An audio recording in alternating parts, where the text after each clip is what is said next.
నిన్న కేంద్ర మానవ వనరుల అభివృద్ధి శాఖ మంత్రి కపిల్ సిబాల్ వచ్చే 100 రోజుల్లో విద్యాపరమైనటువంటి ప్రణాళికని ప్రకటించారు. దాని యొక్క విశేషాలు ఏమిటి, అందులో ఉన్నటువంటి విశిష్టత ఏమిటి, అది ఎంతవరకు ఆచరణ సాధ్యం, దానివల్ల వచ్చేటువంటి మంచి ఏమిటి చెడ్డేమిటి అనేటువంటి విషయాల మీద రాష్ట్రంలో రాజకీయంగా రాజకీయ పార్టీల్లో అనేక రకాలైనటువంటి మథనం జరుగుతోంది. తెలుగుదేశం పార్టీలో తాజాగా సమైక్యవాదమా లేకపోతే వేర్పాటువాదమా అనేటువంటి విషయం మీద, అలాగే చంద్రబాబు నాయుడు యొక్క నాయకత్వ వ్యవహార శైలి మీద, ఈ రెండింటి మీద కూడా అనేక రకాలైనటువంటి ప్రశ్నలు ఉత్పన్నమవుతున్నాయి. నమస్తే ఆంధ్రప్రదేశ్ లో ఇవాళ ఈ విషయాల మీద మనం చర్చించేద్దాం. ఇవాళ చర్చలో పాల్గొనడానికి వరిష్ఠ రాజకీయవేత్త, తెలుగుదేశం పార్టీ నాయకులు శ్రీ సిహెచ్ రాజేశ్వరరావు, ప్రఖ్యాత రాజకీయ విశ్లేషకులు ప్రొఫెసర్ హరగోపాల్, శాసనమండలి సభ్యులు శ్రీ ప్రొఫెసర్ నాగేశ్వర్ మనతో ఉన్నారు. కలెక్టర్ల సమావేశం గురించి నాగేశ్వర్ గారు, మామూలుగా జరుగుతూనే ఉంటాయి. అంటే మొన్న ఎన్నికలకు ముందు ముఖ్యమంత్రి గారు కలెక్టర్ సమావేశం నిర్వహించి అనేక రకాలైనటువంటి సూచనలు, సలహాలు, ఆదేశాలు వారికి ఇస్తూ ఏమన్నారంటే, మళ్లీ నేనే అధికారంలోకి రావడం ఖాయం, ఖచ్చితంగా మనందరం కూడా మళ్లీ కలుస్తామన్నారు. అలాగే కలవడం జరుగుతుంది. ఏ రకమైనటువంటి అంశాలు ఇవాళ చర్చలోకి వచ్చేటువంటి అవకాశం ఉంది? అంటే ముఖ్యంగా వెల్ఫేర్, ఇందిరమ్మ ఇళ్ల గురించి కానీ ఇతర వెల్ఫేర్ స్కీమ్స్ కానీ, ఎందుకంటే మన రాష్ట్ర అడ్మినిస్ట్రేషన్ లో కలెక్టర్ అనేది చాలా కీలకమైన పాత్ర. ఒక రకంగా ఎంపరర్ లాంటి వాడు జిల్లాకు, బహుశా ముఖ్యమంత్రి లేని అధికారాలు కూడా ఒక్కోసారి జిల్లాలో కలెక్టర్ చేయగలుగుతాడు, ఆ సాహసం ధైర్యం ఉంటే. అందువల్ల అలాంటి అధికార వ్యవస్థ కనుక దాదాపు రాష్ట్ర ప్రభుత్వం అనుసరించి అమలు చేసేటువంటి అన్ని సంక్షేమ పథకాలని ప్రత్యక్షంగా పరోక్షంగా నాయకత్వం వహించేది కలెక్టర్. అందువల్ల కలెక్టర్ ఆ రివ్యూ అనేది చాలా కీలకమవుతుంది. ఒక మాట ఏం వినిపిస్తుందంటే, రాష్ట్ర ప్రభుత్వం రేషన్ కార్డుల ఏరివేతను చాలా ప్రధానమైనటువంటి అంశంగా తీసుకోబోతోంది.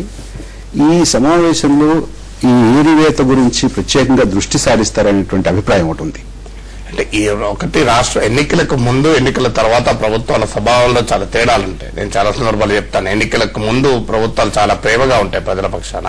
ఇప్పుడు కొత్తగా పెళ్లైన తర్వాత పెళ్లి కొడుకు పెళ్లయ్యే లోపల ఇంటికి వస్తుంటాడు అమ్మాయిని కలచడానికి. అప్పుడప్పుడు వచ్చినప్పుడు చాలా హుందాగా మాట్లాడతాడు, భోజనం చేశారా, టిఫిన్ చేశారా అని. పాప అమ్మాయి అనుకుంటుంది ఇంత సంస్కారవంతమైన భర్త దొరుకుతున్నాడని. తర్వాత అర్థమవుతుంది వాడి సంగతి అసలు స్వరూపం. అలాగే ప్రభుత్వాలు కూడా ఎన్నికలకు ముందు చాలా ప్రేమగా ఉంటాయి. ఎన్నికలకు ముందేమో రేషన్ కార్డులు ఏరివేస్తామని ప్రభుత్వం ఎప్పుడు చెప్పలేదు.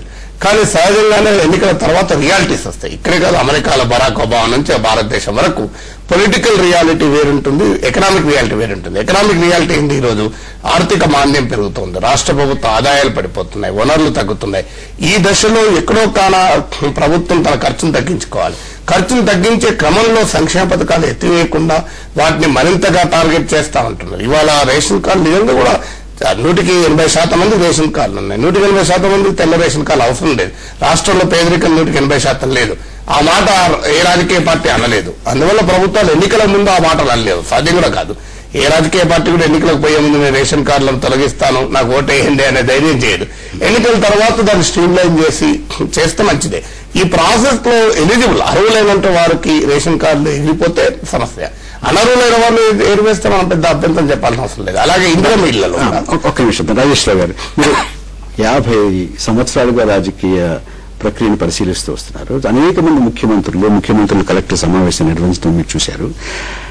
ఈ సమావేశంలో అంటే ఎన్నికలు అంతకుముందు జరిగినటువంటి రాజకీయ ప్రక్రియ, దీని నేపథ్యంలో ఈ కలెక్టర్ల సమావేశంలో ముఖ్యమంత్రి కలెక్టర్లకి ఏం చెప్పవచ్చు, కలెక్టర్ నుంచి ఏం స్వీకరించవచ్చు? ముఖ్యమంత్రి గారు తమ ఎన్నికల కంటే పూర్వం చేసిన వాగ్దానాలు, వాటిని అమలు జరిపించడంలో కలెక్టర్ల పాత్ర గురించి ప్రధానంగా ఆలోచిస్తున్నట్టు కనపడతా ఉంది. కానీ పరిపాలన అనేది, ఇప్పుడు కాంగ్రెస్ పార్టీ పరిపాలించింది, ఇదే ముఖ్యమంత్రి పరిపాలించాడు 5 సంవత్సరాలు, మళ్ళీ ఇప్పుడు పరిపాలించబోతున్నారు. దానికి ఇంత హడావుడితో ఇంత అనూహ్యమైన మార్పులు రావాల్సినటువంటి అవసరమేమీ లేదు. కానీ వారు అప్పుడు చేసిన దానికి ఇప్పుడు చేసిన దానికి చాలా మార్పులు కనపడతా ఉన్నాయి.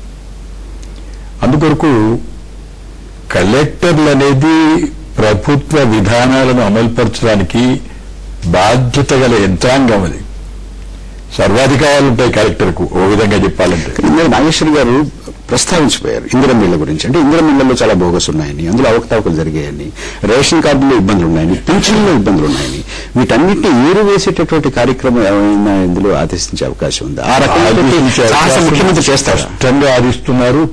నిర్దాక్షిణ్యంగా చర్య తీసుకోమని 50% అని ఓ రిపోర్ట్ ఇచ్చారు.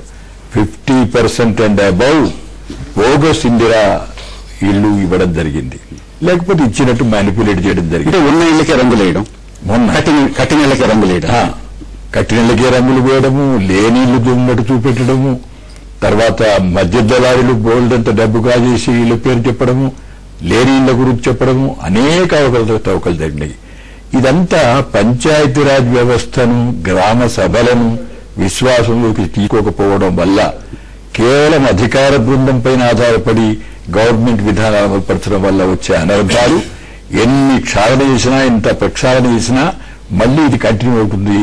గ్రామీణ స్వపరిపాలన వచ్చేంత వరకు, వాళ్ల ద్వారా వాళ్ల కొరకు కార్యక్రమాలు చేసేంత వరకు తప్పకుండా కొనసాగుతుంది. అదేవిధంగా రేషన్ కార్డు విషయం కూడా ప్రజలకు వదిలిపెట్టారా?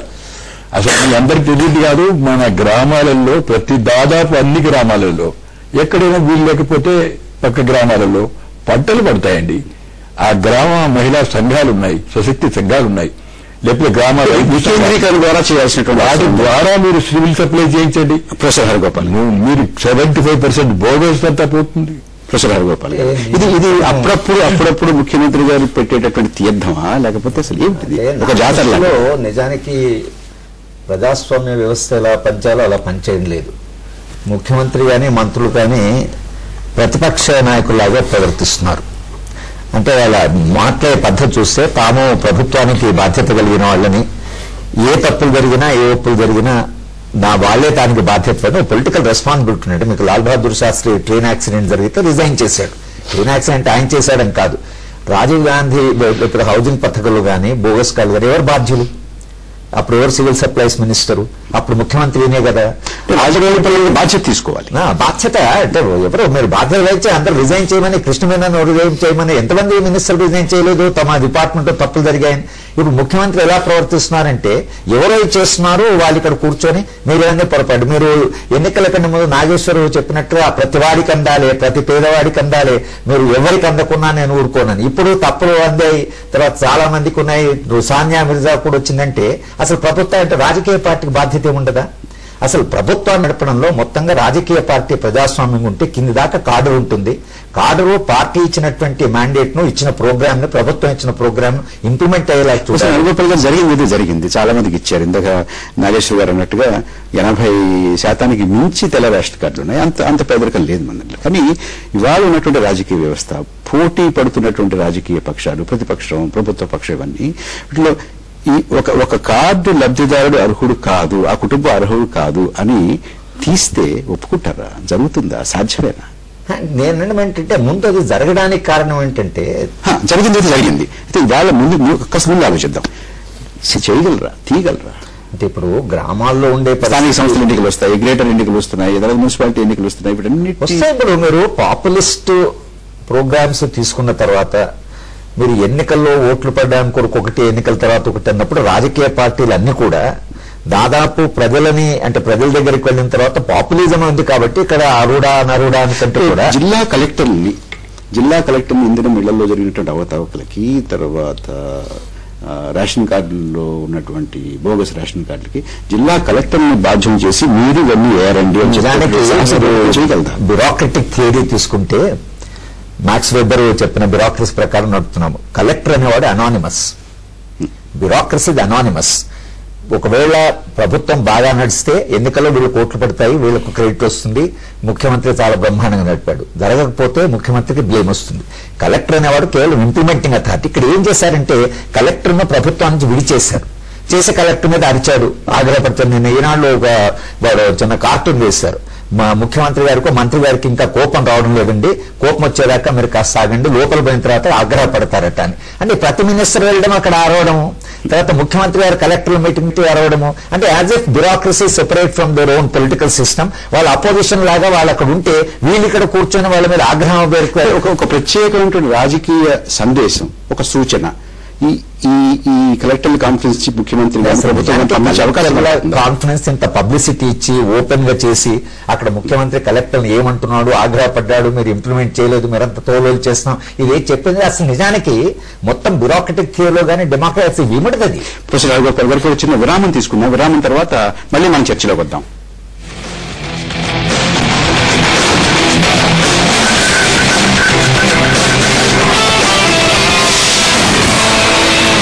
డిష్ టీవీ ఇండియాలో మొదటి డిటిహెచ్ కంపెనీ వీరి శాటిలైట్ ఇస్తుంది అందరికన్నా ఎక్కువ 250 కన్నా ఎక్కువ ఛానల్స్. ఇండియాలో నంబర్ 1 డిటిహెచ్ కంపెనీ ఇది. బాబాయ్ ఆ నక్షత్రమా? సరిగ్గా అదే. ఇప్పుడు ఇంకా ఎక్కువ